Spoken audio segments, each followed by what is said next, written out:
kami dari tim 1 akan mempresentasikan mengenai Work Breakdown Structure atau WBS. Work Breakdown Structure atau WBS. WBS adalah metode yang digunakan dalam manajemen proyek untuk memecah proyek besar dan kompleks menjadi bagian-bagian yang lebih kecil dan terstruktur. Tujuan utama WBS untuk memberikan pandangan terperinci dari seluruh lingkup proyek dan menyederhanakannya menjadi bagian yang lebih mudah dikelola dan dipantau. Work Breakdown Structure atau WBS. Menurut Project Management Body of Knowledge atau PMBOK, WBS merupakan sebuah dekomposisi hierarki yang berorientasi pada penyampaian pekerjaan yang harus dilaksanakan oleh tim proyek. Yang mana WBS digunakan untuk menyelesaikan tujuan proyek dan menciptakan hasil yang diperlukan. Beberapa definisi Work Breakdown Structure atau WBS secara umum. WBS merupakan pengelompokan elemen proyek yang berorientasi penyampaian yang mengatur dan menentukan cakupan total pekerjaan proyek. Pekerjaan yang tidak tercantum dalam WBS tidak termasuk ke dalam lingkup proyek. Dalam hierarki, setiap tingkatan menurun untuk mewakili deskripsi lebih detail dan rinci dari unsur proyek yang dilakukan. WBS sering digunakan dalam mengembangkan atau mengkonfirmasi pemahaman umum tentang ruang lingkup proyek. Mengapa WBS sangat penting dalam proyek manajemen? Pertama, WBS sebagai alat untuk mengontrol dan meningkatkan visibilitas dalam pelaksanaan proyek. Pada tahapan analisis, WBS dapat digunakan untuk merencanakan dan mengelola proyek agar lebih terstruktur. Kemudian, WBS dapat digunakan sebagai dasar dalam perancangan jadwal pelaksanaan serta penganggaran. WBS dapat memberikan gambaran mencakup semua tugas dalam menyelesaikan proyek berdasarkan kebutuhan proyek yang telah ditetapkan. WBS juga berguna dalam melakukan mitigasi risiko, sehingga dalam pengelolaan risiko menjadi lebih baik. WBS Health Manager. WBS Health Manager memfasilitasi evaluasi biaya, waktu, dan kinerja teknis organisasi pada suatu proyek. WBS Health Manager menyediakan manajemen dengan informasi yang sesuai untuk setiap tingkat organisasi.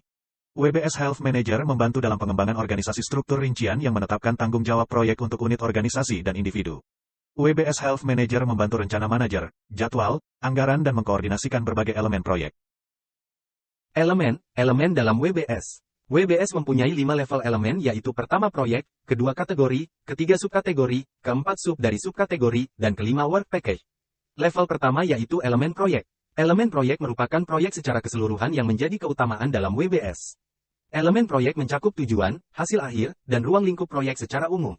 Level kedua yaitu elemen kategori. Elemen kategori menjadi elemen utama berikutnya dalam WBS. Pada setiap fase di elemen kategori menggambarkan tahapan utama proyek yang harus diselesaikan. Level ketiga yaitu elemen subkategori. Elemen subkategori adalah pembagian proyek menjadi lebih detail dan terdefinisi. Level 4 yaitu elemen sub dari subkategori. Elemen sub dari subkategori adalah pembagian lebih lanjut menjadi sub-subkategori yang lebih kecil. Pada elemen sub-subkategori, akan menggambarkan lebih rinci terkait tugas dengan paket pekerjaan pada level sebelumnya. Level 5 yaitu work package. Pada work package proyek dapat terus diuraikan menjadi lebih banyak sesuai dengan rincian, kebutuhan, ataupun kompleksitasnya. Berikut adalah gambaran dari diagram Work Breakdown Structure. Pada hierarki diagram WBS, tingkatan tertinggi adalah proyek yang akan diselesaikan. Kemudian dari proyek dibagi lagi menjadi fase. Fase merupakan tahapan secara umum yang harus dilaksanakan dalam menjalankan proyek. Dari fase dapat dibagi kembali menjadi deliverable dan milestone fase completion. Deliverables and milestones. Deliverable merupakan output dari fase atau aktivitas proyek yang dapat diukur dan diverifikasi. Contoh dari deliverable adalah produk atau dokumen proyek. Sedangkan milestone adalah titik pencapaian penting dalam proyek, yang dapat digunakan sebagai pemantauan, pengambilan keputusan, dan mengarah pada langkah selanjutnya. Berikut gambaran hierarki developing WBS. Hierarki tertinggi adalah tujuan proyek yang dibagi lagi menjadi beberapa fase misalnya execute proyek, dan pada tiap fase diuraikan berdasarkan aktivitas yang dilakukan.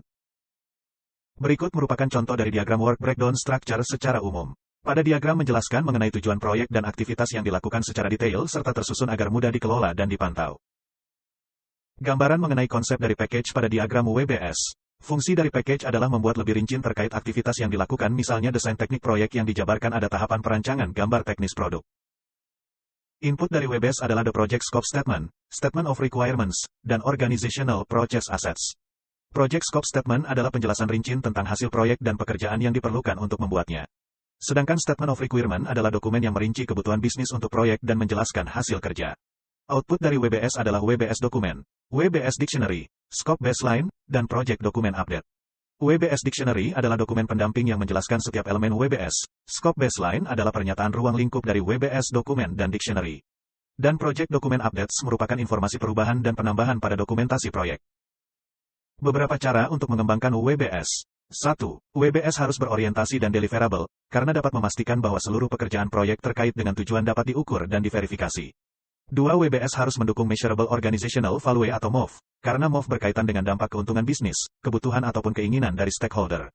3. Pada WBS diberikan sebuah perantara antara ruang lingkup proyek dengan rencana proyek, yaitu jadwal dan anggaran sebagai bentuk dukungan atau pengendalian. Terakhir, WBS harus sesuai dengan tingkat kerincian yang diperlukan, misalnya memastikan suatu tim atau individu melakukan pekerjaan sesuai keahliannya.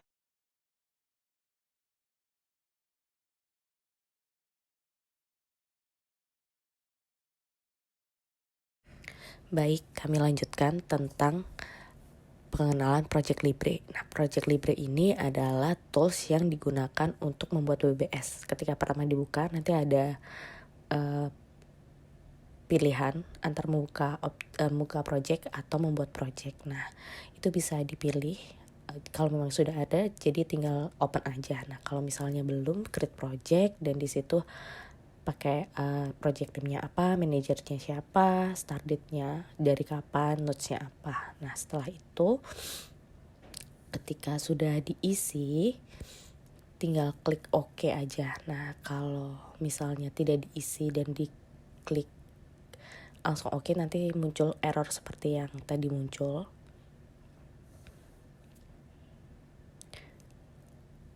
Nah, di sini tampilannya seperti ini. Ketika kita klik project, nanti ada nama projectnya, startnya kapan, finishnya kapan, sesuai yang kita isi tadi. Dengan actual costnya berapa, ini nanti bisa diisi. Nah, di kalender ini kita bisa juga pilih standard kalender atau 24 hours atau night shift. Standard itu untuk 5 hari kerja. Kemudian ada di task itu ada beberapa pilihan. Nah, di sini ada Gantt. Nah, Gantt ini untuk Gantt chart. Jadi di situ ada untuk nama projectnya, durationnya kapan, startnya kapan, yang nanti bakalan bisa di transfer gambarannya Gantt chart di sebelah kanan. Nah, ini ketika klik resource, di situ ada misalnya kita tulis nama, itu bisa ditulis untuk tabnya dia material atau work, terus dengan segala rinciannya di situ. Nah, resource ini nanti yang bisa ditampilkan di Gantt chart. Jadi untuk pembuatan Gantt chart seperti itu. Nah, di sini juga ada menu report. Nanti bakalan di-generate yang ada dalam project itu dalam bentuk seperti ini. Tentang cost dan sebagainya. Terima kasih.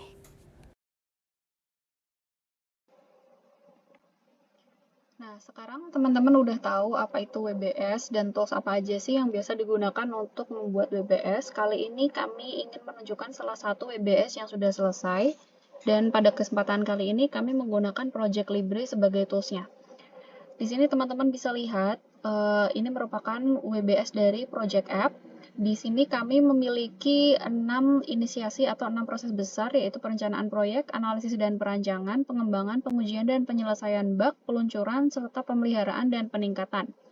Nah, untuk Project App ini sendiri membutuhkan waktu selama 95,5 hari dimulai dari tanggal 3 Juli hingga tanggal 13 November.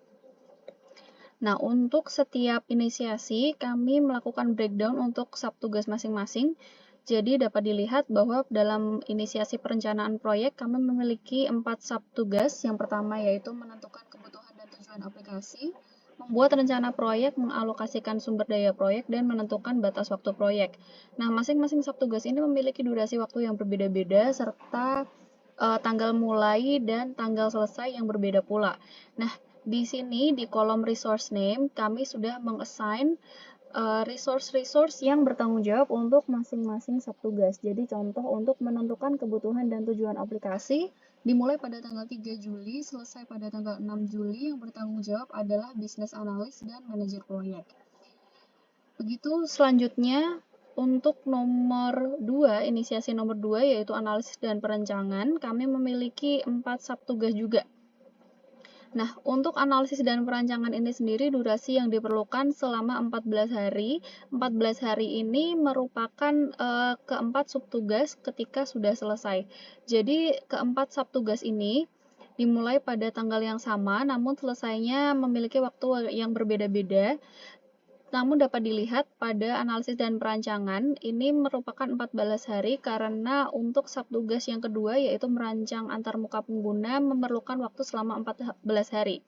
Ya, karena waktu mulainya sama-sama tanggal 21 Juli ke 4 subtugas ini, namun yang terakhir selesai adalah merancang antarmuka pengguna, yaitu selama 14 hari. Sehingga untuk analisis dan perancangan membutuhkan waktu selama 14 hari.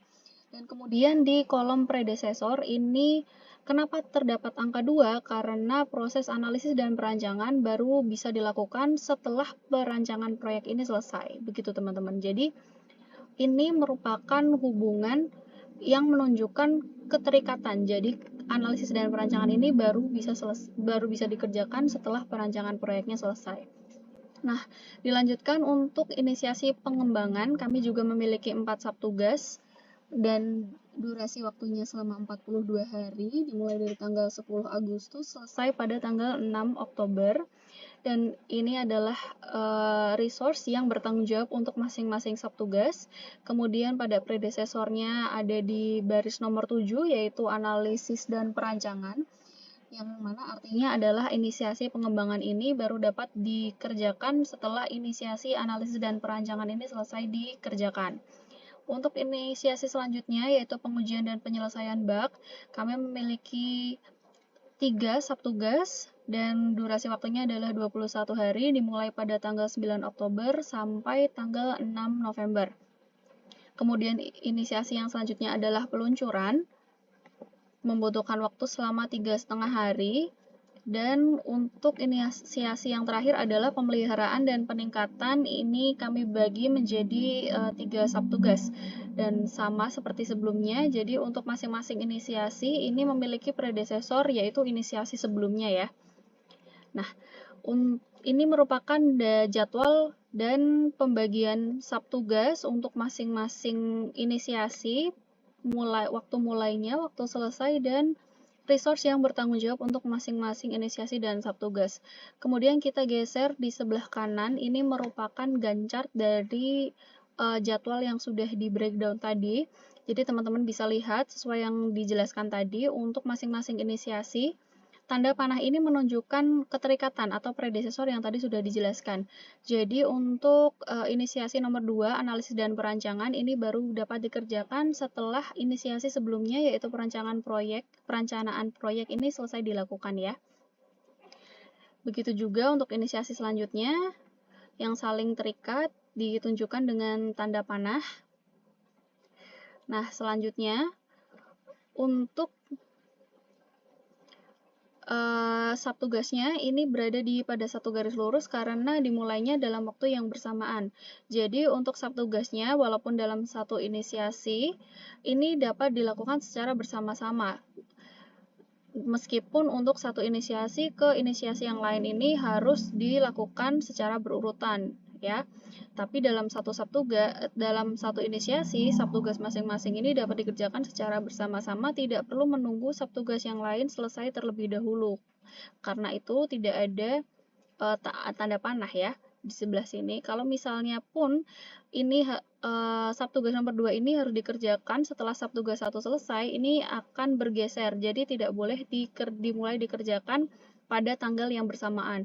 Jadi bisa kita lihat kalau misalnya subtugas yang pertama ini dimulai pada tanggal 3 Juli, selesai pada tanggal 6 Juli, jika subtugas yang kedua ini harus dikerjakan setelah subtugas pertama selesai, maka startnya harus dimulai pada tanggal 6 Juli.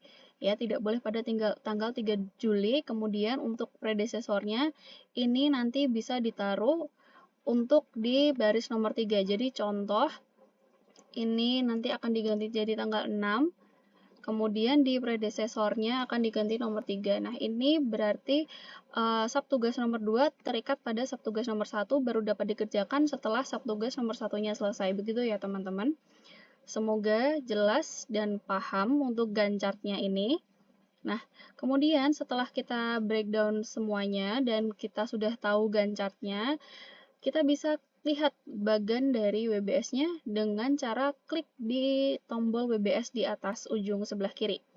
Nah, ini adalah bagan dari WBS-nya. Di sini Kita bisa lihat, nah, ini adalah nama proyeknya dan total biaya yang diperlukan, kemudian di breakdown menjadi 6 inisiasi yang tadi sudah dijelaskan, dan masing-masing inisiasi ada subtugas, dan di tiap subtugas ini terdapat biaya yang diperlukan, ya, seperti ini.